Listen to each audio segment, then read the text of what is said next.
بسم اللہ الرحمن الرحیم نحمدہ ونصلی علی رسولہ الکریم۔ معزز سامعین، آج ہمارا موضوع ہے فتوحات عمر رضی اللہ عنہ پر ایک نظر۔ اپنی کتاب خلافت راشدہ قدم بقدم میں مصنف رقم طراز ہیں۔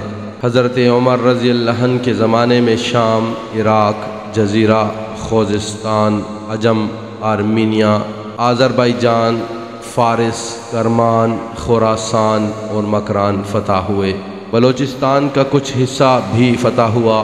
حضرت عمر رضی اللہ عنہ کی سب سے بڑی خوبی یہ تھی کہ جو ان کی رائے ہوتی تھی اکثر وہی بات پیش آ جاتی تھی، یہاں تک کہ ان کی بہت سی آراء مذہب کے احکام بن گئیں۔ کئی موقعوں پر خود اللہ تعالیٰ نے ان کی رائے کی تائید فرمائی۔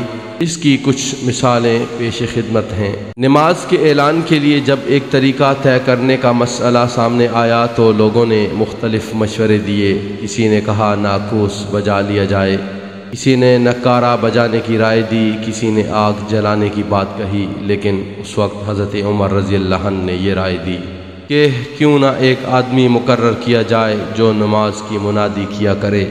حضرت صلی اللہ علیہ وآلہ وسلم نے حضرت بلال رضی اللہ عنہ کو حکم دیا کہ اذان دیں۔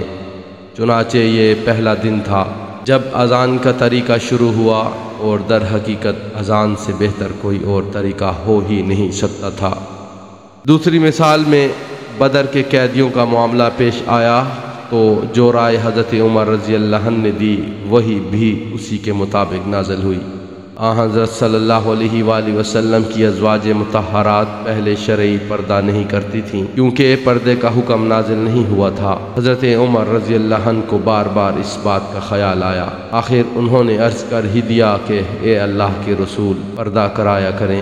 دوسری طرف حضرت صلی اللہ علیہ وآلہ وسلم کو اس بارے میں وحی کا انتظار تھا۔ آخر پردے کی آیت نازل ہوئی اور تمام مسلمان عورتوں پر پردہ فرض ہو گیا۔ عبداللہ بن ابی منافقوں کا سردار تھا۔ جب وہ مرا تو حضرت صلی اللہ علیہ وآلہ وسلم سے اس کی نماز جنازہ پڑھنے کی درخواست کی گئی۔ آپ صلی اللہ علیہ وآلہ وسلم نے بھی چاہا کہ نماز جنازہ پڑھا دیں، لیکن اس موقع پر حضرت عمر رضی اللہ عنہ نے عرض کیا، اے اللہ کے رسول، آپ منافق کے جنازے کی نماز پڑھیں گے؟ مگر حضرت صلی اللہ علیہ وآلہ وسلم نے اس کی نماز جنازہ پڑھا دی۔ اسی وقت اللہ تعالیٰ کی طرف سے آیت نازل ہوئی، اس میں منافقوں کی نماز جنازہ پڑھنے سے روک دیا گیا۔ حضرت عمر رضی اللہ عنہ ایک روز حضرت ابوبکر صدیق رضی اللہ عنہ کی خدمت میں حاضر ہوئے۔ انہوں نے یہ رائے دی، اے امیر المؤمنین، میری رائے ہے کہ قرآن کو ایک جگہ جمع کر دیا جائے۔ حضرت ابوبکر صدیق رضی اللہ عنہ نے فرمایا، میں وہ کام کس طرح کر سکتا ہوں جو رسول اللہ صلی اللہ علیہ وآلہ وسلم نے نہیں کیا۔ حضرت عمر رضی اللہ عنہ نے کئی بار حضرت ابوبکر صدیق رضی اللہ عنہ سے یہی کہا۔ آخر اللہ تعالیٰ کی طرف سے حضرت ابوبکر صدیق رضی اللہ عنہ کے دل میں یہ بات ڈالی گئی کہ حضرت عمر کی رائے درست ہے۔ تب حضرت ابوبکر صدیق رضی اللہ عنہ نے حضرت زید بن ثابت رضی اللہ عنہ سے فرمایا، قرآن کو ایک جگہ جمع کرو۔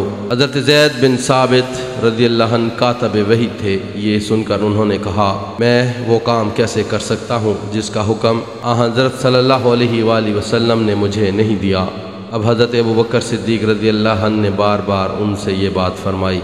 آخر اللہ تعالیٰ نے حضرت زید بن ثابت رضی اللہ عنہ کے دل میں بھی یہ بات ڈالی کہ ایسا کیا جائے۔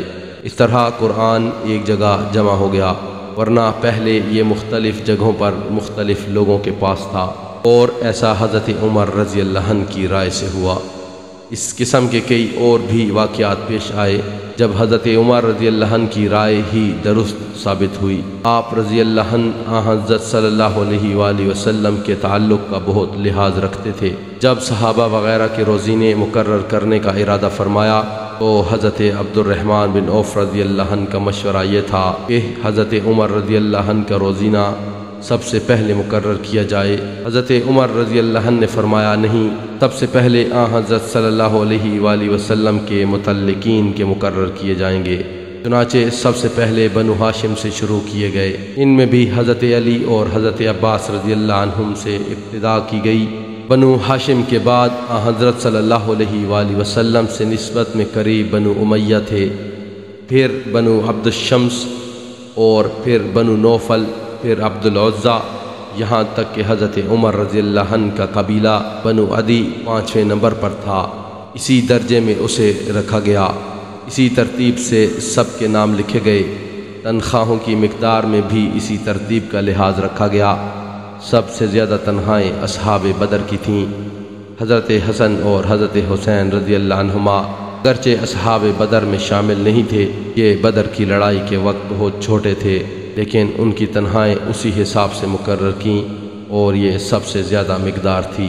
اسامہ بن زید رضی اللہ عنہ کی تنخواہ اپنے بیٹے حضرت عبداللہ رضی اللہ عنہ سے زیادہ مقرر کی۔ اس پر حضرت ابن عمر رضی اللہ عنہ نے اعتراض کیا اور کہا، آپ نے میری تنخواہ اسامہ بن زید سے کم مقرر کی ہے۔ جواب میں آپ نے فرمایا، رسول اللہ صلی اللہ علیہ وآلہ وسلم اسامہ کو تجھ سے اور اسامہ کے باپ کو تیرے باپ سے زیادہ عزیز رکھتے تھے۔ حضرت عمر رضی اللہ عنہ حضرت علی رضی اللہ عنہ کے مشورے کے بغیر خلافت کے کام انجام نہیں دیتے تھے۔ حضرت علی بھی نہایت دوستانہ انداز میں پورے خلوص سے مشورہ دیتے تھے۔ حضرت عمر رضی اللہ عنہ کو جب بیت المقدس جانا پڑا تو آپ حضرت علی رضی اللہ عنہ کو اپنا قائم مقام مقرر کر گئے۔ حضرت علی رضی اللہ عنہ بھی حضرت عمر رضی اللہ عنہ کا حد درجے پاس اور لحاظ کرتے تھے، یہاں تک کہ آپ نے اپنی پیاری بیٹی حضرت ام کلثوم رضی اللہ عنہ کو حضرت عمر رضی اللہ عنہ کے نکاح میں دے دیا۔ یہ ام کلثوم حضرت فاطمہ الزہرا رضی اللہ عنہا کی بیٹی تھیں۔ اپنی پوری خلافت کے دوران ان کا حال ایک طرف تو کچھ اس طرح تھا، روم اور شام کی طرف فوجیں بھیج رہے ہیں، قیصر و کسریٰ کے سفیروں سے بات چیت کر رہے ہیں، اسلامی لشکر کے سپہ سالاروں سے پوچھ گچھ کر رہے ہیں، گورنروں کے نام احکامات لکھ رہے ہیں، اور دوسری طرف حال یہ تھا کہ بدن پر جو لباس ہے اس میں 12 پیوند لگے ہوئے ہیں، صحرا کی ریت پر کوڑے کا تکیہ بنائے سو رہے ہیں اور پسینہ ریت پر بہہ رہا ہے، سر پر پھٹا ہوا عمامہ ہے، پاؤں میں پھٹی ہوئی جوتیاں ہیں اور کاندھے پر پانی کی مشک اٹھائے جا رہے ہیں کہ بیوہ عورتوں کے گھروں کا پانی بھرنا ہے۔ راتوں کو شہر کا گشت لگایا جا رہا ہے، کسی بدو کی بیوی کے ہاں بچہ پیدا ہونے والا ہے تو اپنی زوجہ محترمہ کو اس کے گھر پہنچانے جا رہے ہیں۔ رات کو کسی بیوہ کے بچے بھوک سے روتے سنائی دے گئے تو گھر سے کھانے پینے کی چیزیں بوری میں ڈال کر اپنی کمر پر لاد کر اس کے گھر پہنچانے جا رہے ہیں۔ خادم خود اٹھانے کی کوشش کرتا ہے تو اسے اٹھانے نہیں دیتے۔ خلافت کے کام کرتے کرتے تھک گئے تو مسجد کے فرش پر ہی لیٹ گئے۔ مدینہ منورہ سے مکہ معظمہ کا سفر کرنا پڑ گیا تو کوئی خیمہ یا شامیانہ ساتھ نہیں لے جا رہے، کسی درخت کے نیچے چادر بچھائی اور لیٹ گئے۔ طبقات ابن سعد کی ایک روایت کے مطابق روزانہ کا خرچ 2 درہم تھا، یعنی آج کل کے حساب سے 100 روپے۔ احنف بن قیس اور عرب کے رئیسوں نے ایک بار آپ سے ملاقات کا پروگرام طے کیا۔ وہاں گئے تو دیکھا آستینیں چڑھا رکھی ہیں اور ادھر ادھر دوڑ رہے ہیں۔ احنف بن قیس پر نظر پڑی تو بولے، آؤ تم بھی میری مدد کرو، بیت المال کا ایک اونٹ بھاگ گیا ہے اور تم جانتے ہو ایک اونٹ میں کتنے غریبوں کا حصہ ہوتا ہے۔ ایسے میں ایک شخص نے کہا، امیر المومنین آپ کیوں تکلیف کرتے ہیں، کسی غلام سے کہہ دیں وہ ڈھونڈ لائے گا۔ اس کے جواب میں آپ نے فرمایا، مجھ سے بڑھ کر کون غلام ہو سکتا ہے۔ شام کے سفر میں قضاء حاجت کے لیے سفر سے اترے، آپ کے غلام اسلم ساتھ تھے، واپس لوٹے تو ان کے اونٹ پر سوار ہو گئے۔ ادھر اہل شام استقبال کے لیے آ رہے تھے، جو آتا پہلے اسلم کی طرف متوجہ ہوتا، وہ حضرت عمر رضی اللہ عنہ کی طرف اشارہ کرتے۔ لوگوں کو حیرت ہوتی تھی، آپس میں سرگوشیاں کرتے تھے کہ یہ کیسے امیر المومنین ہیں۔ اس پر آپ نے فرمایا، ان لوگوں کی نظریں دراصل عجمی شان و شوکت کو تلاش کر رہی ہیں، لیکن وہ یہاں انہیں کہاں نظر آئے گی۔ ایک مرتبہ خطبہ دے رہے تھے، اس میں فرمایا، لوگوں میں ایک زمانے میں اس قدر غریب تھا کہ لوگوں کو پانی بھر کر دیا کرتا تھا، وہ اس کے بدلے میں مجھے چھوہارے دے دیتے تھے، وہی کھا کر اپنا پیٹ بھرتا تھا۔ یہ کہا اور منبر سے اترے۔ لوگوں کو بہت حیرت ہوئی کہ یہ بھی کوئی بتانے کی بات تھی۔ اس پر وضاحت کرنے کے لیے فرمایا، بات دراصل یہ ہے کہ میری طبیعت میں غرور آ گیا تھا، یہ میں نے اس کا علاج کیا ہے۔ آپ رضی اللہ عنہ نے کئی نکاح کیے، آپ کے ہاں اولاد بھی کثرت سے ہوئی۔ ان میں حضرت حفصہ رضی اللہ عنہ اس لیے ممتاز ہیں کہ وہ ازواج مطہرات میں شامل ہوئیں۔ نرینہ اولاد میں سے حضرت عبداللہ بن عمر رضی اللہ عنہ بہت مشہور ہوئے۔ یہ بہت بڑے فقیہ تھے۔ آگے چل کر ان کے بیٹے سالم بن عبداللہ فقیہ ہوئے۔ وہ مدینہ منورہ کے 7 بڑے فقیہوں میں سے ایک تھے۔